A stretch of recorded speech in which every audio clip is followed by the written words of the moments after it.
Penunjukan John Herdman sebagai nahkoda baru Timnas Indonesia tidak hanya menjanjikan sebuah era baru secara taktikal, tetapi juga membuka sebuah spekulasi menarik yang bisa menjadi kunci bagi masa depan salah satu bek jangkung Elkan Bagat. Di tengah rumor yang semakin menguat bahwa PSSI telah mencapai kesepakatan dengan John Herdman, satu faktor yang tak bisa diabaikan adalah latar belakang sang pelatih. John Herdman adalah pelatih kelahiran Inggris yang DNA sepak bolanya ditempa di sana. Koneksi inilah yang bisa menjadi jembatan krusial bagi Elkan Bagat. Bek setinggi 196 cm ini, meskipun lahir di Thailand, tumbuh dan berkembang sepenuhnya dalam kultur dan sistem sepak bola Inggris. Ia adalah produk Akademi Ipswich Town dan telah menghabiskan seluruh karier profesionalnya di negeri Ratu Elizabeth. Kehadiran seorang pelatih kepala yang memahami betul kultur, mentalitas, dan dinamika sepak bola Inggris bisa menjadi pendekatan personal yang sangat dibutuhkan untuk kembali merangkul Elkan Bagat ke dalam skuad. Di usianya yang sudah menginjak 23 tahun, ia justru terpinggirkan dari skuad utama Ipswich Town. Namanya lebih sering terlihat turun kasta membela tim U21. Musim ini, ia bahkan belum mencatatkan satupun menit bermain di level senior. Seluruh penampilannya terjadi bersama tim U21, di mana ia telah bermain sebanyak 4 kali. Dengan pelatih baru yang memiliki pemahaman mendalam tentang lingkungan tempatnya berkarir, harapan untuk melihat Elkan Bagat kembali mengenakan seragam merah putih dan menjadi tembok kokoh di lini pertahanan kini kembali menyala terang. FIFA telah merilis pembaruan peringkat dunia termasuk untuk Timnas Indonesia.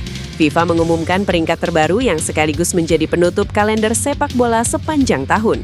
2025, Timnas Indonesia dipastikan mengakhiri tahun ini dengan menempati peringkat ke-122 dunia. Update ranking ini menunjukkan bahwa tidak ada pergerakan yang berarti bagi peringkat Timnas Indonesia sejak bulan Oktober 2025. Status ini tidak berubah sejak pertandingan terakhir melawan Arab Saudi dan Irak di putaran keempat kualifikasi Piala Dunia 2026. Saat itu, Timnas Indonesia gagal mengamankan satupun kemenangan, sehingga perolehan poin tidak mengalami perubahan. Selain faktor hasil pertandingan di kualifikasi tersebut, poin Indonesia yang tertahan disebabkan oleh absennya kegiatan tim dalam FIFA Matchday setelah laga kualifikasi tersebut berakhir. PSSI memutuskan untuk tidak memanfaatkan agenda internasional FIFA yang tersedia pada bulan November lalu. Tanpa adanya laga uji coba resmi yang masuk dalam kalender FIFA, Indonesia kehilangan kesempatan untuk menambah poinnya. Sementara itu, posisi Malaysia terpantau masih berada satu tingkat tepat di atas Indonesia. Malaysia menduduki peringkat ke-121 FIFA. Kondisi peringkat Indonesia yang masih tertinggal dari beberapa negara di ASEAN menjadi catatan penting bagi PSSI untuk menyusun strategi di 2026 agar lebih matang. Pemanfaatan laga uji coba resmi FIFA secara maksimal di 2026 dapat dimanfaatkan sebagai bantuan agar posisi Indonesia tidak terus tertinggal dari negara di Asia Tenggara. Kabar gembira datang bagi pecinta sepak bola Indonesia. Pascal Struijk, bek tengah Leeds United yang bermain di EFL Championship, dikabarkan telah mendapatkan izin untuk membela Timnas Indonesia. Informasi ini pertama kali dibocorkan oleh media Belanda, Football International. Dengan tambahan pemain berkualitas seperti Struijk, Timnas Indonesia diharapkan semakin kompetitif di kancah internasional. Pascal Struijk yang memiliki darah Indonesia dari kakek neneknya yang lahir di Indonesia telah lama menjadi incaran PSSI untuk dinaturalisasi. Pemain 25 tahun ini lahir di Deurne, Belgia pada 11 Agustus 1999 dan besar di Den Haag, Belanda. Meskipun ia pernah mewakili Belanda di level U17, Struijk memenuhi syarat untuk bermain bagi Indonesia karena keturunan langsungnya. Menurut laporan Football International, proses naturalisasi Struijk telah selesai dan ia telah resmi menjadi WNI setelah mengambil sumpah setia pada 20 Desember 2025 di Jakarta. Anggota Komite Eksekutif PSSI, Arya Sinulinga, mengkonfirmasi bahwa Struijk adalah bagian dari strategi jangka panjang untuk memperkuat Timnas Indonesia, khususnya di lini belakang. Timnas Indonesia bakal mengikuti AFC Nations League yang sudah resmi dirilis.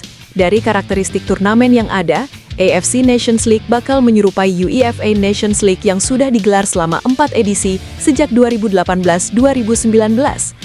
Berikut 3 keuntungan Timnas Indonesia mengikuti AFC Nations League.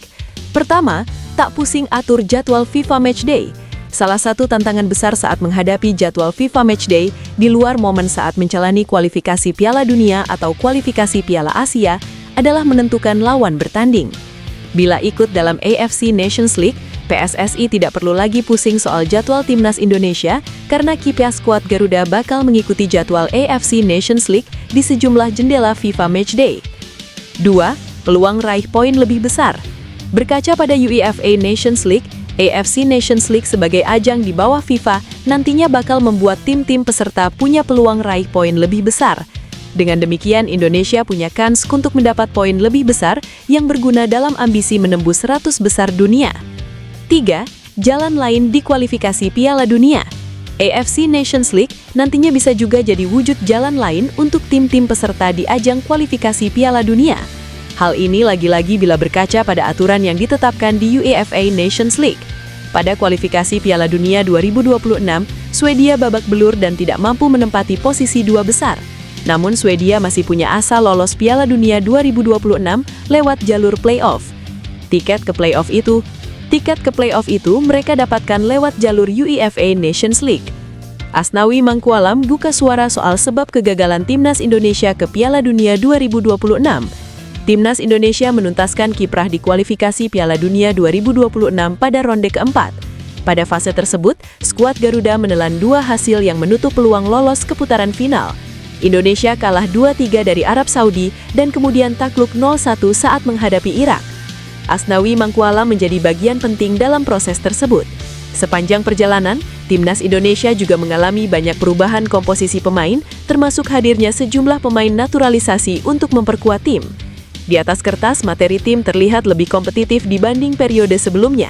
Namun Asnawi memiliki pandangan realistis. Menurutnya, kualitas keseluruhan pemain timnas Indonesia belum berada di level Piala Dunia 2026. Ia menyebut hanya sebagian kecil pemain yang benar-benar siap bersaing di level tertinggi. Penilaian ini disampaikan berdasarkan pengalamannya bermain bersama tim sejak awal kualifikasi. Kegagalan lolos ke Piala Dunia 2026 meninggalkan kesan emosional bagi Asnawi. Ia mengaku sangat terpukul saat hasil akhir tidak sesuai harapan. Perasaan itu muncul karena perjuangan panjang sejak ronde pertama, termasuk laga awal melawan Brunei Darussalam. Saya menangis, sumpah. Pasti kecewa karena berjuang dari round 1 masih melawan Brunei. Berjuang dari awal, sama-sama semua, ujar Asnawi. Asnawi menyebut seluruh pemain sudah berusaha maksimal sepanjang kualifikasi.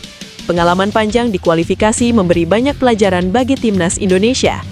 Nama John Hartman semakin santer dikabarkan akan menjadi pelatih baru timnas Indonesia mulai Januari 2026, menggantikan Patrick Kluivert yang gagal membawa Garuda lolos ke Piala Dunia 2026. Pelatih asal Inggris 50 tahun ini digadang-gadang selangkah lagi tinggal diumumkan secara resmi oleh PSSI.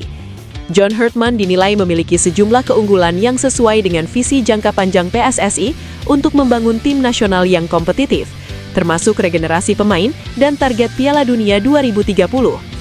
Hartman bukan nama sembarangan di kancah sepak bola internasional.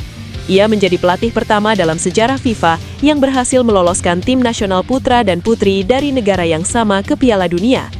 Pengalaman ini membuatnya spesialis dalam mengangkat tim underdog menjadi kekuatan yang diperhitungkan. Salah satu keunggulan utama Hartman adalah kemampuannya membangun kultur tim yang kuat dan motivasi tinggi. Pendekatan taktis Hartman fleksibel, sering menggunakan formasi 3-4-3 atau 3-5-2 yang menekankan pressing tinggi, transisi cepat, dan penguasaan bola dari belakang. Formasi ini mirip dengan yang diterapkan Shin Tae-yong sebelumnya, sehingga transisi bagi pemain Indonesia diprediksi lebih mulus. Ia dikenal energik di pinggir lapangan, memberikan instruksi intens, serta fokus pada detail riset lawan dan pengembangan pemain secara holistik, termasuk nutrisi, kebugaran, dan psikologi. Hartman juga ahli dalam proyek jangka panjang. Ia menolak tawaran dari Jamaika dan Honduras demi fokus pada Indonesia, yang menunjukkan komitmennya terhadap regenerasi.